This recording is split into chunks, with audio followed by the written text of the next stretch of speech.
the strongest man on earth, and his son's task, no matter what, is to become as strong as his father. In this he is helped by his mother Emi Akazawa, who is madly in love with Yujiro. She does not feel any love for Baki, but only helps him with training so that he becomes stronger. She was the one who paid these bandits to fight Baki. Although he is strong, he could only lay down 37 of them. Tokugawa watched this fight. Roughly speaking, this is Emi's subordinate. It was he who organized this fight. He also forced the head of one of the mafia to fight Baki in the future. His name is Hanayama, and at the age of 15 he is already considered one of the strongest in the city. He easily deals with each opponent, and only Yujiro is considered stronger than him. Since this haunts the young mafia boss, he agrees to fight Baki in order to fight his father afterwards. Baki trains in a special laboratory. But realizing that such training will not make him as strong as his father, he decides to destroy everything and find himself a new way to become stronger.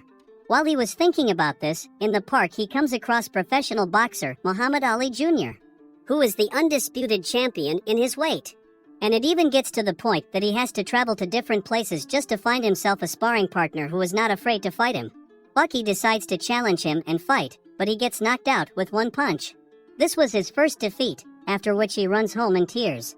Baki decides he needs to follow in his father's footsteps, so he heads off to the mountains. There he is met by Ando, a longtime friend of the Hanma family. He once trained here with Yujiro, who also came to these mountains to become stronger. Baki tells him that he came here to defeat Yashizaru, a 3-meter demon, who is considered the king of this mountain. One of these was destroyed by Yujiro. Baki comes to this monster and begins to experience great fear.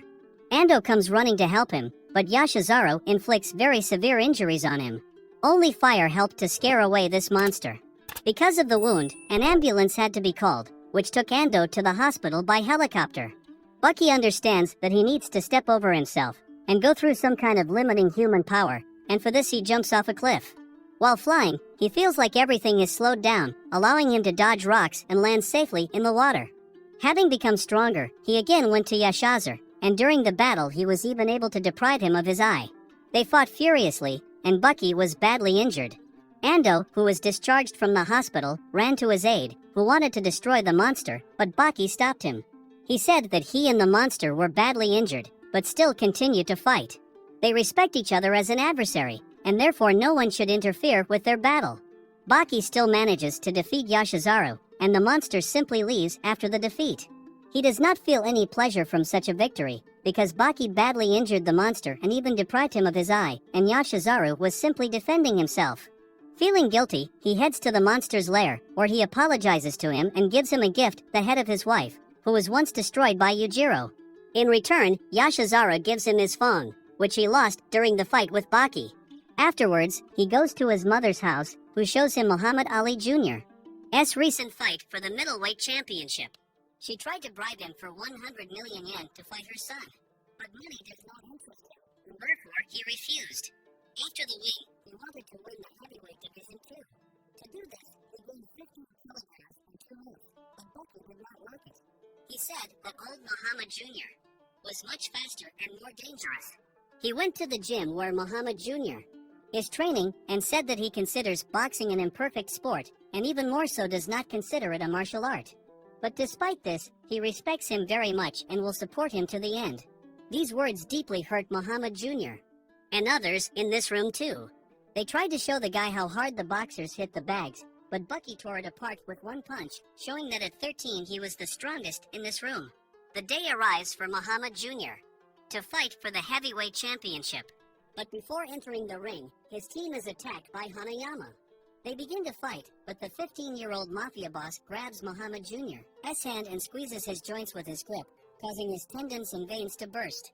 But despite such injuries, Muhammad Jr. continues to fight, and the thing is that he is a horseman, and it is customary for them to fight to the end. But Hanayama still finishes him off, which is why Muhammad Jr. is taken to the hospital. Baki found out about this and went to avenge the boxer, not noticing the guards along the way. Baki knocked him down with the first blow. No one had ever managed to hit Hanayama like that before. But their battle was interrupted by the police, who came to someone's call. Baki said he was ready to fight him any time. Such impudence infuriates Hanayama, causing him to turn the call into a pile of litter. Baki then visits Muhammad Jr. in the hospital. He tells him that he recently saw Hanayama. And even though Bucky's legs were trembling with fear, he is looking forward to their new meeting.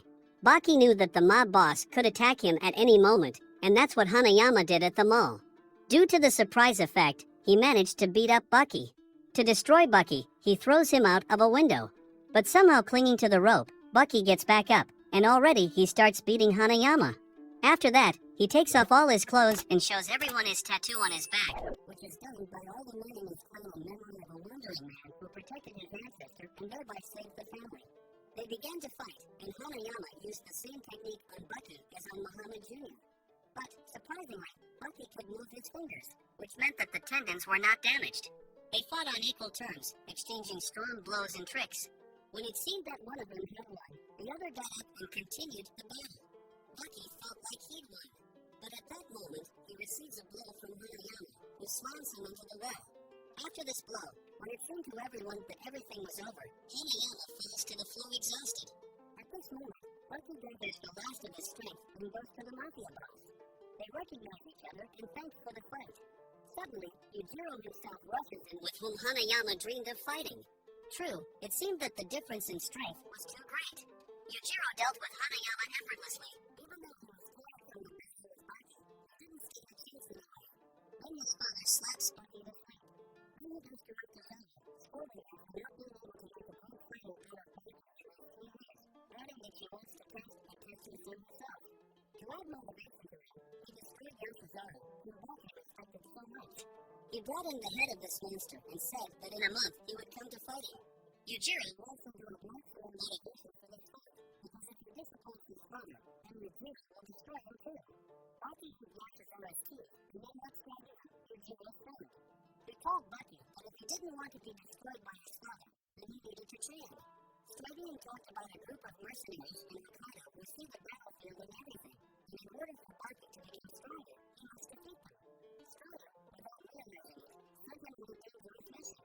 It turns out that among these mercenaries, there is a certain guy who is considered the god of war, and only Yujiro can compete with him in strength. Landing from a parachute, the mercenaries immediately grabbed it, but decided not to destroy it yet. They tied up Baki and left him by a tree. Freed, Baki begins to find them one by one and fight them, while learning something new from each fighter. He dealt with everyone, but suddenly the most frail of the mercenaries begins to yell wildly. It turns out that there are 2 personalities in it. The first is Namira, the personality of an ordinary soldier, and the second is the god of war, which was revealed to him after one incident. During one of the operations, he was captured and sentenced to destruction. At the moment when dozens of soldiers were ready to destroy him, adrenaline began to develop strongly in him. Guy was not destroyed, because his comrades arrived in time for him.